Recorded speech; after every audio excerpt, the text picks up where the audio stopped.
This video is going to detail a kind of short-term breakout strategy involving two opposing positions, each with a tight stop loss. We'll run through some worked examples to show how this might work. Do keep watching to the end of the video because we're going to talk about a risk that is inherent to the strategy and look at ways in which you might mitigate that risk. Hello, I'm Peter Martin with Trading 212. We add educational videos about trading to YouTube regularly. If you haven't already, make sure you subscribe to our YouTube channel so that you get to know whenever we add a new video.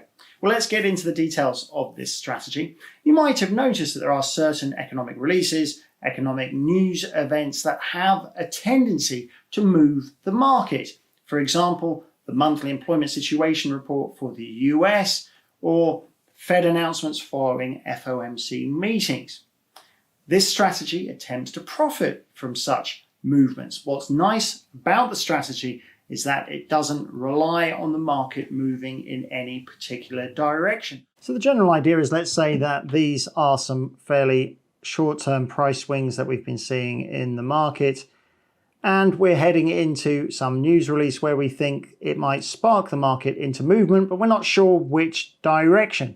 So we go long and short the market with fairly tight stops. We have stop 1 here, which is for our short position above the market where we're selling, and then stop 2 here, which is below the market for our long position. And the idea is if the market breaks upwards, then it takes out stop 1, but our long position for stop 2 keeps on making us money beyond that. Or if the market pushes lower, then it will take out stop 2, which is on our long position, but our short position here would keep on making us profit beyond where the stop is. So basically with this strategy, when you're heading into the economic event of your choice that you think might move the market, you're placing two positions, one long, one short. Each has got a pretty tight stop loss. And the idea is when the market moves, whichever direction it might be, it's going to take out the position that is the wrong way round, the losing position, and the position that is profitable is going to be left open.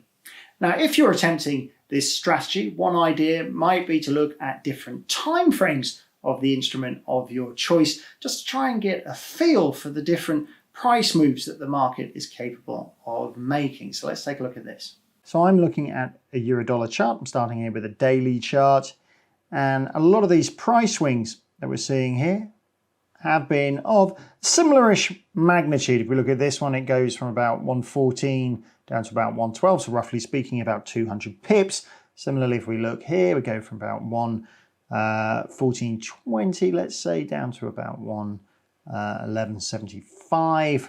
So that's about 245 pips. But we're talking similar-ish kind of levels in a very broad sense.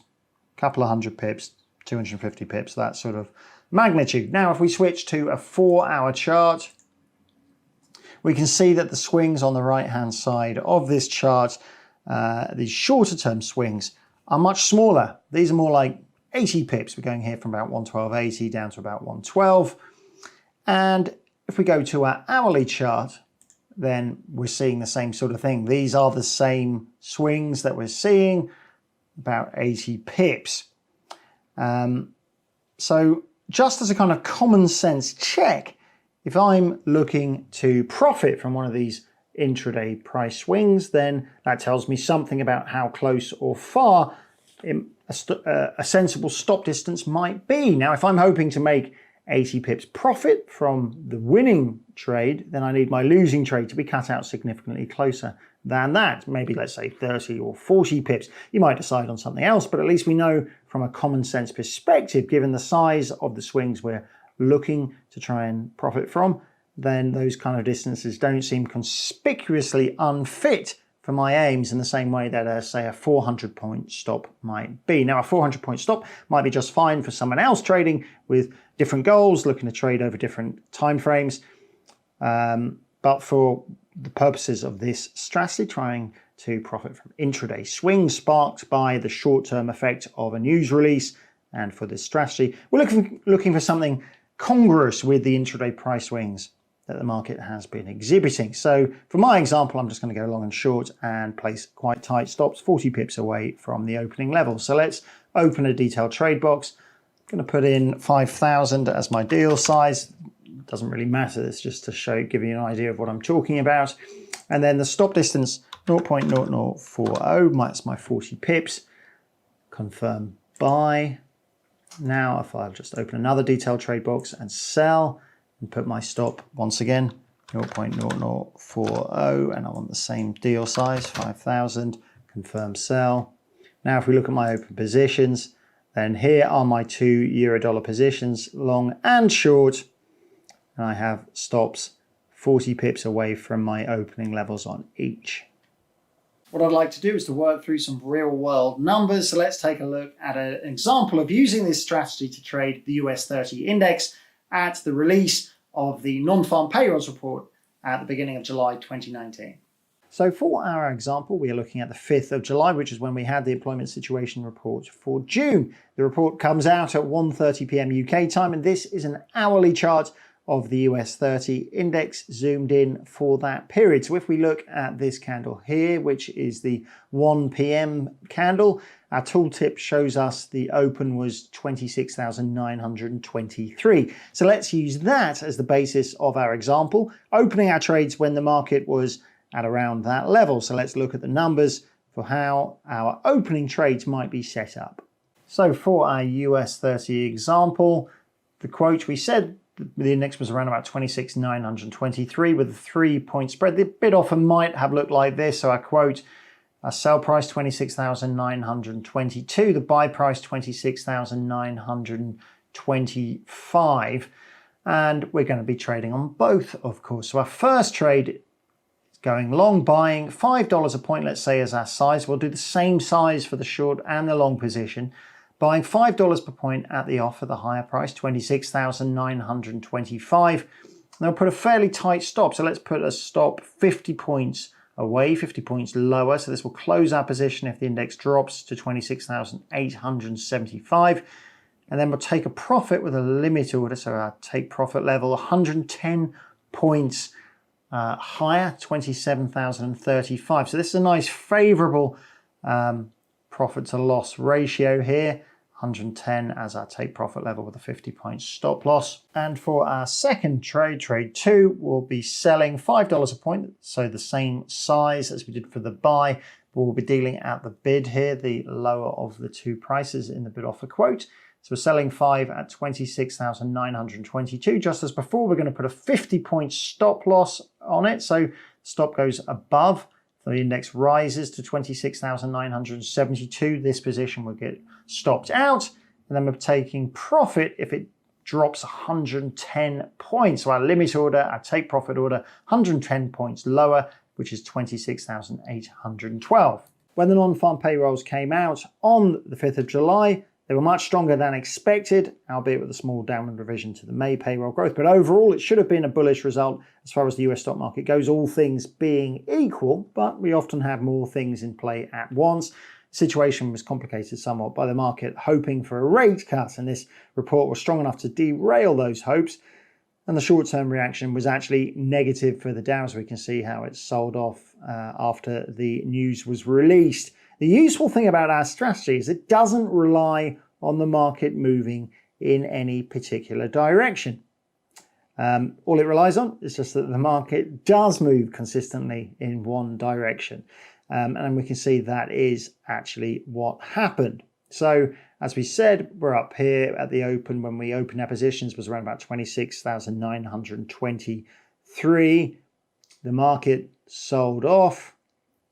And it got down as far, if we look at the low of this candle, this was just a couple of hours later, it got as low as 26,726, easily enough to fill our limit order on our short position, and we would have been stopped out a lot earlier with our our close stop on our long position. So let's look at how those numbers would pan out. So the way things worked out for our US 30 example, our first trade, trade 1, we were long $5 at 26,925, and the index dropped down to our stop level. So we got stopped out at 26,875. So that's 50 points away at $5 per point, means that our loss on trade 1 is $250. Now trade 2 is where we went short $5 at 26,922. and we had a take profit 110 points lower at 26,812. So the market dropped below that, and so we would have taken our profit at that level. So our profit was 110 points times $5 per point, $550 profit on trade 2, and then overall it's $550 minus $250, meaning that overall we made a profit of $300. Let's now summarize the main features of this strategy and one key assumption that the strategy relies on. So the double tight stop strategy is a short-term play. It's not intended for the medium term, it's not intended for the long term, and the reason for this is that we are really just focusing on the immediate aftermath of the release of economic news. So the strategy counts on economic news sparking a move in one direction. So the idea being that you're heading into major economic news. You've noticed that there's a tendency in the past for that news to move the market. You don't know which direction it's going to move. You're not counting on it moving in any particular direction, but you are counting on it moving in one direction.